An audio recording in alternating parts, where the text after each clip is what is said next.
Hi, everyone. The Business Ethics Leadership Alliance has questions and we have answers. I'm your host, Bill Coffin. Welcome to another BELA Asks episode of the Ethicast.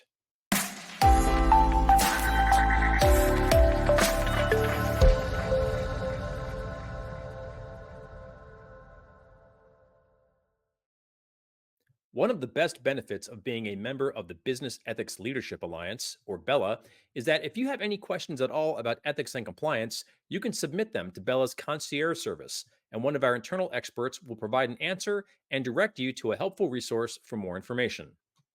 Many of these requests speak to broad challenges facing BELA members, and by extension, the wider ethics and compliance profession. That's why we are using this show to thematically respond to high level questions from the BELA community. And joining us once again to answer those questions is BELA Chair Erica Salmon Byrne. Erica, it's good to see you again. Likewise, Bill, looking forward to getting into this batch of questions. Well, our next question is a measurement question, and it reads, what are good data sources to use to measure program effectiveness? I love this question, Bill, for a variety of reasons. One of them is, of course, the Department of Justice's evaluation of corporate compliance programs guidance update that came out in September talked about effectiveness measurement, and it talked about effectiveness measurement in a couple of different ways. It talked about it in the context of program effectiveness. It talked about it in the context of culture effectiveness. It talked about it in the context of training effectiveness. And so, very much the message that we should take away from that document is that the regulators expect to see companies trying to figure out whether what they're doing is working. And isn't that what we all want to figure out, right? What is what I'm doing working?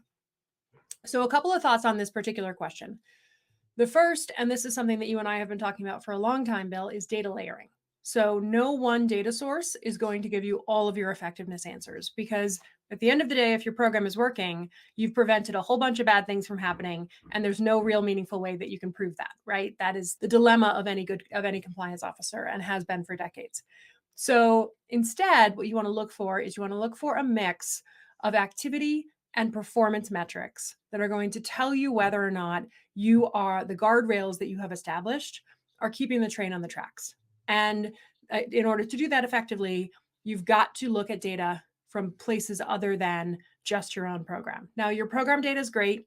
You should definitely be pulling things like speed to completion of training and click rates on your comms and your survey data and your policy metrics, in terms of whether people are opening your written standards. All of those things matter a lot. But where the magic comes in is when you then look at other control function data and you start to pull that in and layer it with your own data. So here at Ethisphere, we like to call it data layering. Some people call it data lake, however you want to describe it. It's this process of pulling data from other sources and looking for trends in the data. So maybe one of the things that you are looking at is your manager turnover data along with your culture and engagement survey results. Maybe you're looking at quality data and you're overlaying your quality data with engagement with your compliance communications, right? Or finance data or audit failure data, right? There's so many different places where the kinds of things we care about as compliance teams are the kinds of things that your other control functions are similarly tracking. And you should utilize that data because it's going to give you a sense as to whether or not the information you're putting out for employees, which is to guide them in making their decisions, is landing and being used where it should be. This reminds me of a webinar we had just recently where we're talking about program assessment. And one of Mhm. the questions that kind of came up was, where does a program assessment end and a risk assessment or a culture assessment begin?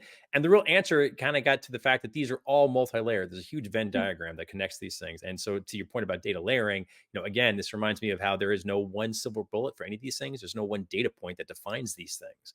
Mhm. And I think it's a little troubling sometimes when you see outside the space when folks publish reports that kind of bring up a single data point and kind of rest the entirety of the ENC profession or best practices on this one key data point. It's just Yeah. not that simple.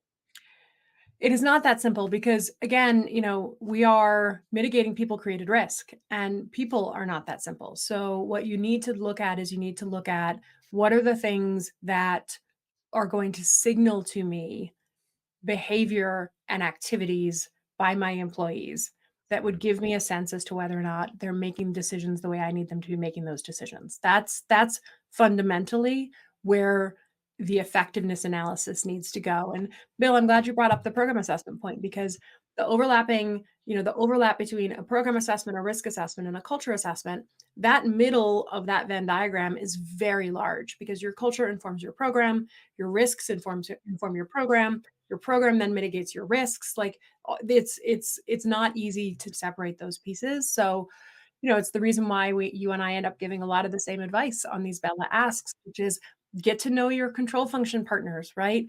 Mhm. Who's your controller? Who's your finance, lead? Who's your audit person?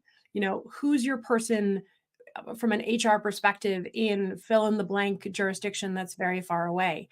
Those are your on the ground, in the weeds partners, and you can inform and make their work better, and they can inform and make your work better, and that is the power of bringing your data sets together.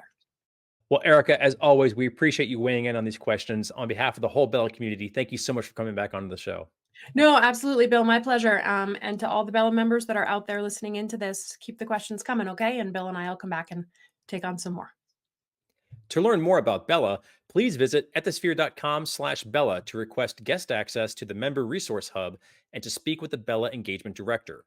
And if you have a question that you would like answered on Bella Asks, be sure to use the Bella Concierge service, and we'll get to it as soon as we can.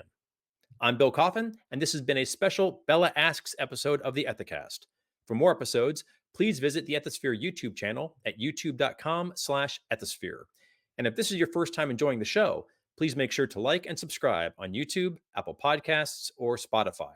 Thanks for joining us. And until next time, remember, strong ethics is good business.